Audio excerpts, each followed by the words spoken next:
Alright, today's video I'm making a quick tutorial on what I look for in some of the products that I use to sell and some of the process that I do when I pack and ship them to the customer so that you guys can learn from me and maybe improvise and add some more.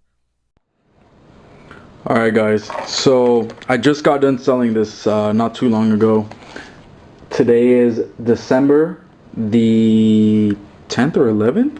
It's Tuesday, whatever day today is. I sold this. It's a little Minecraft, let me focus for you.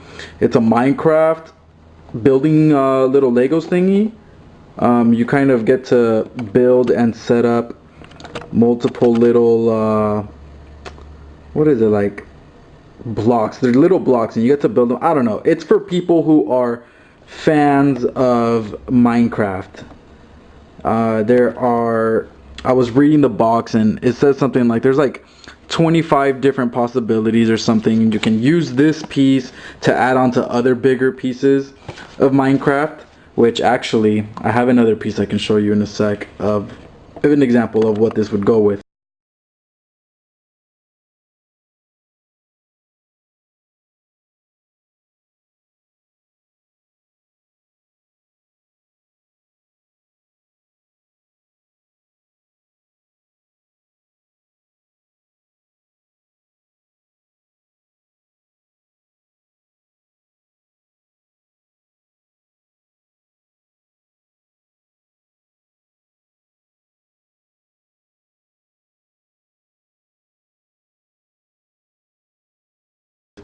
But yeah, as you can see, I got it from Ross. I paid $4.99 for this, and I will put up a screenshot somewhere here showing how much I sold it for with the profit. Yeah.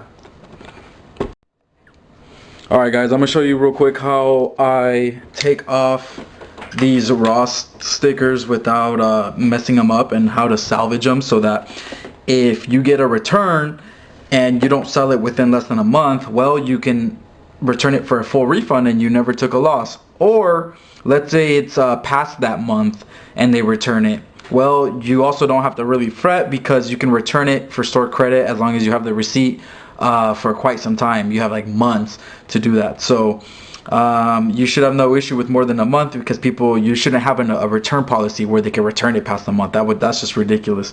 So you save the tag in case you get a return, you put it back on, and guess what? You actually get to get a full refund, get store credit, which then means you buy something else and you sell it, and eventually you get rid of everything you have on that receipt that you ended up getting stuck with. So to take this off, you want to get a knife, preferably one that has a blade. I know you guys won't be able to see on this, but this blade kind of, how do I explain it? It kind of comes down and it gets even sharper, and it kind of comes into an angle at the tip, so it allows me to really dig under the label. Luckily, this one's crazy, because this is probably the first one I've ever gotten where it's like already half off. It's like partially coming off. I don't know if you guys can see that, but it's already coming off there. So this is actually, I don't know, this might be the easiest one I've ever done. We'll see.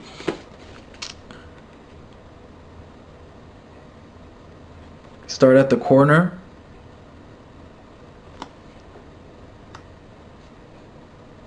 You got to be very patient. Like, if you're not patient in life, just go get a job and be mediocre, and you know, don't complain. If you don't learn how to be patient and do things the right way, just go cry. I hope that my video editor so you actually see me. So, okay, here's the thing with Ross. The reason why you want to be very careful is because I'm hoping you guys can see here, there are these circles in the Ross tags. If you ever go to Ross and buy something or a similar store, you will notice the same thing. There are perforated circles all the way through, so that if you go to just rip this off, the circles stay, and it up the whole tag and you're screwed.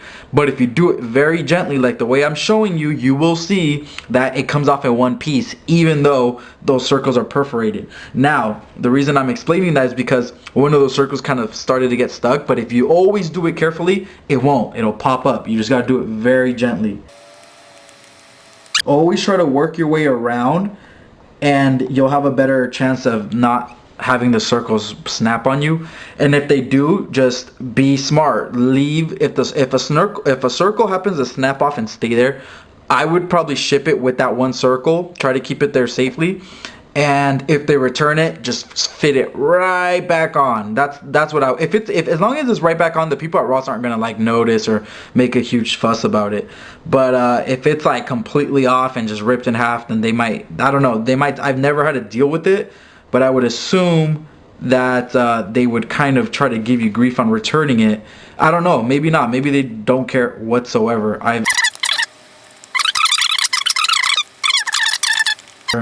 You guys get the idea, but you see what I'm doing here. I'm just kind of going through and just boom.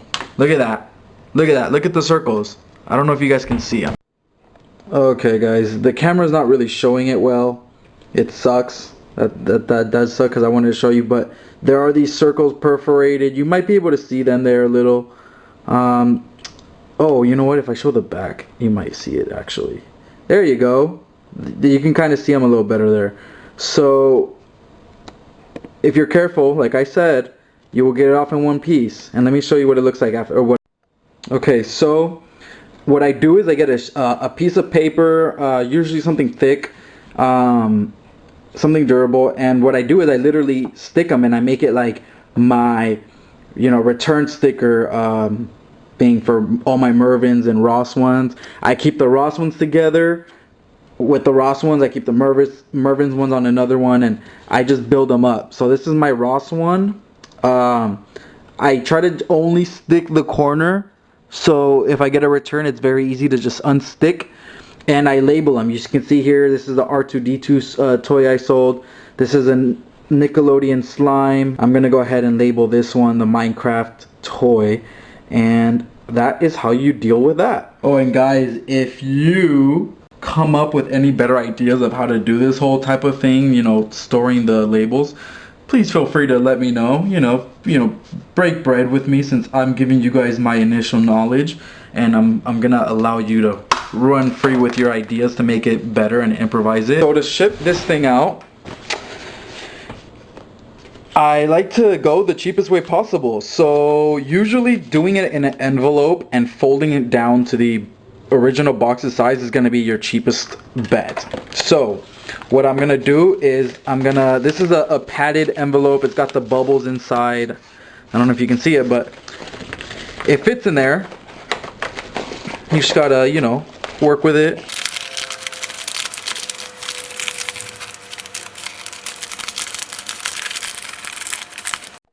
Okay, so once you got it nice and neat, you want to, oh, and by the way, usually what I like to do is put in a little note from, my company. I call it Retail Dash, and I make a little note that I print out, and I put like a thank you for shopping with Retail Dash. Here's a, I'm thinking about doing here's a 10% off coupon when you shop on our Shopify store. And the point is to try to eventually get people to become your customers, get them to actually become used to coming to your store, and that way you avoid the Amazon and eBay fees, and you kind of become your own little retailer. You gotta have bigger vision, right? You gotta have a bigger vision of everything. Don't just think that you're gonna fulfill shit by Amazon, or you're gonna sell stuff on eBay and you're gonna get rich off the 100% markup on $3 items, $10, $15, $30 items. Like,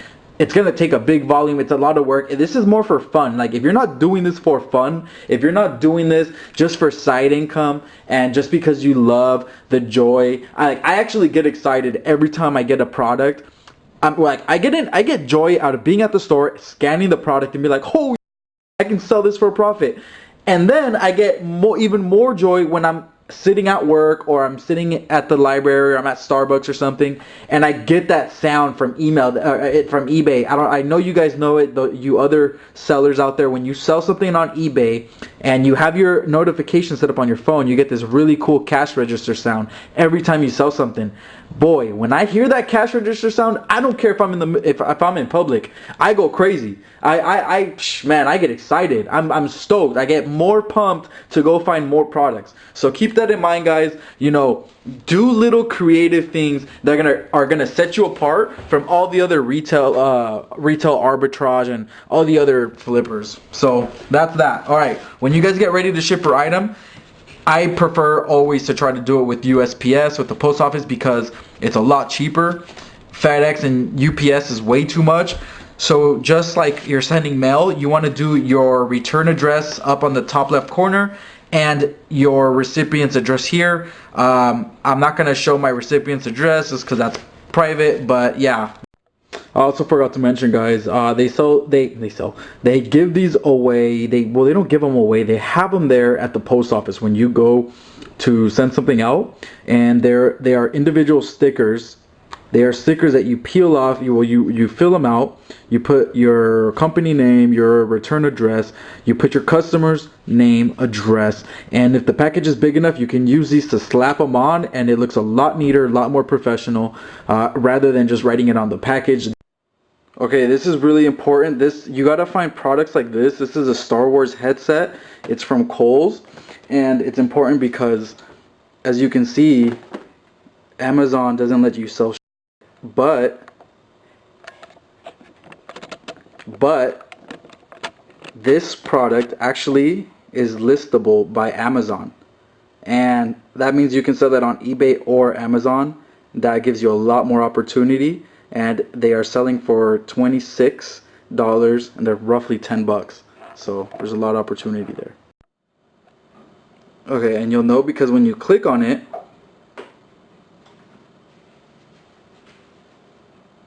it'll tell you right here, selling eligibility. You can sell this product in used condition. Basically just saying that you can sell it in any condition.